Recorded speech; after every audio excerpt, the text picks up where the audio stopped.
अऊज़ु बिल्लाहि मिनश्शैतानिर्रजीम बिस्मिल्लाहिर्रहमानिर्रहीम वबिही नस्तईन वहुवा खैरुन नासिरुन मुईन।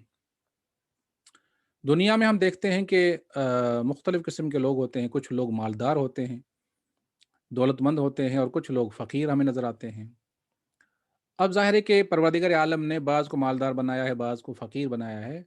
तो ये खुदा की मसलहत है, खुदा की हिकमतें हैं कि जो वही बेहतर जानता है कि किसको कौन-सा स्टेटस दिया हुआ है।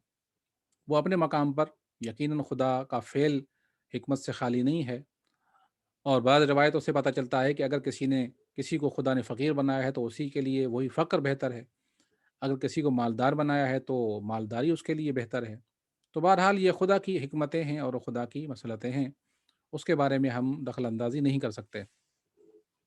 लेकिन हमने देखा है कि दुनिया के अंदर जो लोग मालदार हैं, जो दौलतमंद हैं या साहिब हैसियत हैं, वो जो तंगदस्त लोग हैं, जो फ़कीर लोग हैं, उनके साथ उनका अच्छा रवैया नहीं होता। और मैं ख़ास तौर पर बात करूँगा, अगर कोई मोमिन तंगदस्त हो, अगर कोई मोमिन फ़क्र का शिकार हो, तंगदस्ती का शिकार हो, तो हम देखते हैं कि बाज़ लोग के जो खौफ़ खुदा नहीं रखते, वो उन मोमिनों के साथ जब रफ़्तार करते हैं, जब उनसे मिलते हैं, तो एक हिकारत आमेज़ निगाह से उनको देखते हैं या हिकारत अंगेज़ उनके साथ मुआमला करते हैं। तो इसके हवाले से हमें देखना है कि अल्लाह और उसके रसूल की नज़र में ये अमल कैसा है? क्या ये अमल अच्छा है? क्या इंसान माल की वजह से बेहतर हो जाता है और एक इंसान फ़क्र और तंगदस्ती की वजह से पस्त हो जाता है? जनाब रसूल खुदा सल्लल्लाहु अलैहि वसल्लम से एक हदीस है कि आपने इरशाद फरमाया कि मन इस्तज़ल्ल मुमिनन औ मुमिनतन औ हक़्क़रहु लिफ़क़्रिही औ क़िल्लति ज़ाति यदिही शहरहुल्लाहु तआला यौमल क़ियामत सुम्मा यफ़ज़हुहु। फरमाया कि अगर कोई शख्स किसी मोमिन या मोमिना को उसके फ़क्र, उसकी तंगदस्ती की वजह से हक़ीर समझे, उनके साथ हिकारत आमेज़ रवैया इख्तियार करे, इसलिए कि उसके पास माल नहीं है, पैसा नहीं है, फ़कीर है, पुराने कपड़े पहने हुए हैं, फटे कपड़े पहने हुए हैं, एक पुराने घर में रहता है। अगर इस फ़क्र की वजह से, तंगदस्ती की वजह से उसको हिकारत की निगाह से देखे, उसको हक़ीर समझे, उसको ज़लील करे, तो पैगंबर फरमाते हैं कि क़यामत के दिन परवरदिगार आलम ऐसे मालदार को, ऐसे इंसान को पहले क़यामत में लोगों के सामने रुस्वा करेगा और मशहूर करेगा। पहले उसको मशहूर करेगा कि ये देखो ये इंसान इसने ये काम किया था, उसके बाद ज़लील करेगा खुदा, उसको ज़िल्लत व ख़्वारी नसीब करेगा क़यामत के दिन। तो ये अमल अल्लाह और उसके रसूल की नज़र में बहुत बुरा है कि कोई इंसान किसी मोमिन को उसके फ़क्र और तंगदस्ती की वजह से हक़ीर समझे, हिकारत की निगाह से देखे।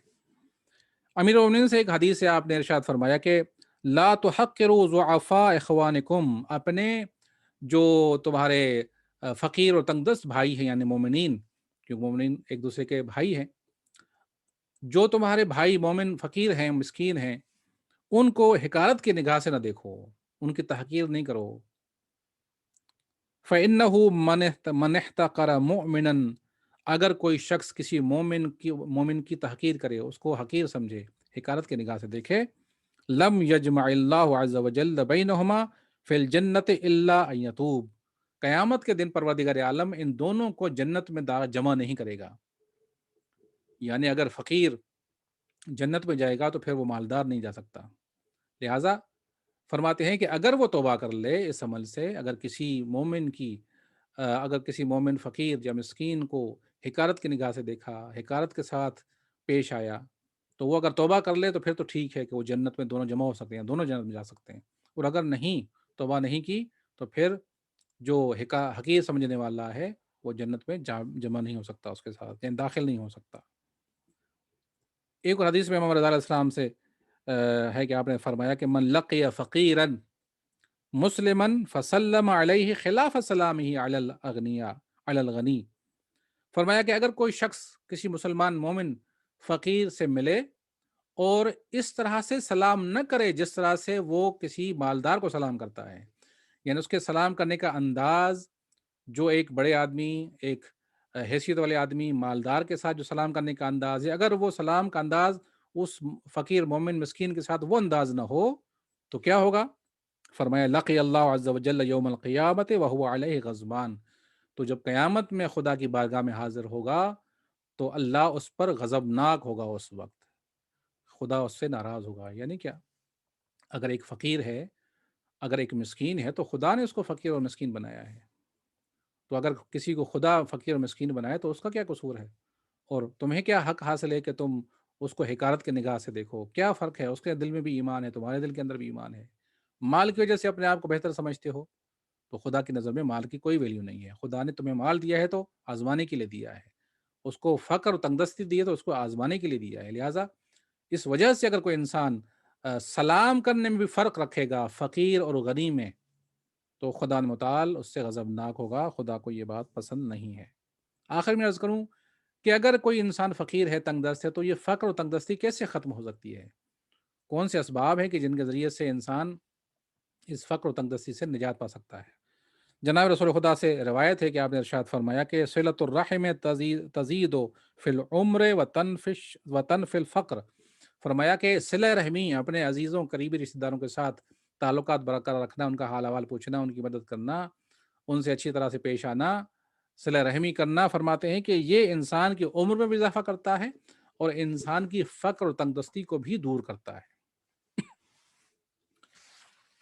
ایک اور حدیث میں امام علیہ السلام سے منقول ہے کہ آپ نے ارشاد فرمایا کہ دواء الفقر بالصدقۃ والبذل، اگر انسان فقر سے اور تنگدستی سے نجات پانا چاہتا ہے تو اس کو چاہیے کہ وہ صدقہ دے اور لوگوں کو عطا کرے، اپنا ہاتھ کھلا رکھے، جو بھی اس کے پاس ہے، جو بھی اس کے لیے ممکن ہے وہ اپنے حساب سے دے، صدقہ دے، لوگوں کو عطا کرے، تو اس سے فقر و تنگدستی ختم ہوتی ہے۔